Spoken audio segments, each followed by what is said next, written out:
Emmanuel, আমাদের সহিত ঈশ্বর যীশু খ্রিস্ট।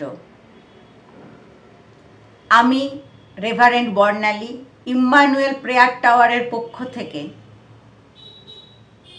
ঈশ্বরের শান্তি আপনাদের কাছে পাঠাচ্ছি।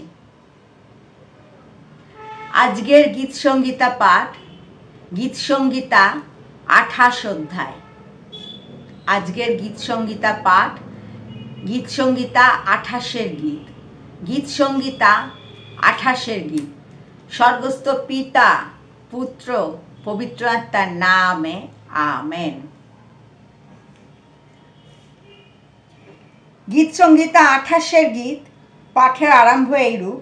সদাপ্রভু, আমি তোমাকে ডাকিয়াছি, আমার শৈল, আমার প্রতি বধির হইও না।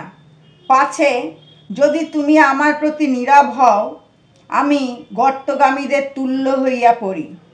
যখন আমি তোমার নিকটে আর্তনাদ করি, যখন তোমার পবিত্র অন্তগৃহের দিকে অঞ্জলি উঠাই, তখন তুমি আমার বিনতির রব শ্রবণ করিও। দুর্জনদের ও অধর্মচারীদের সহিত আমাকে টানিয়া লইও না।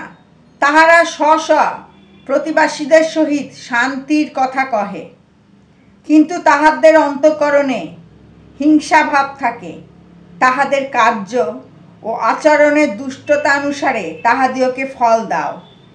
তাহাদের হস্তের কর্মানুরূপ ফল তাহাদিওকে দাও। তাহাদের অপকার তাহাদেরই প্রতি বর্তাও। কেননা তাহারা সদাপ্রভুর কার্য ও তাহার হস্তের কথা বিবেচনা করে না। তিনি তাহাদিওকে ভাঙিয়া ফেলিবেন, গাঁথিয়া তুলিবেন না। ধন্য সদাপ্রভু, তিনি আমার বিনতির রব শুনিয়াছেন। সদাপ্রভু আমার বল ও আমার ঢাল, আমার অন্তঃকরণ তাহার ওপরে নির্ভর করিয়াছে, তাই আমি সাহায্য পাইয়াছি। এই জন্য আমার অন্তঃকরণ উল্লাসিত হইয়াছে। আমি নিজ গীত দ্বারা তাহার প্রশংসা করিব। সদাপ্রভু আপন লোকেদের বল, তিনিই আপন অভিষিক্ত ব্যক্তির ত্রাণ দুর্গ।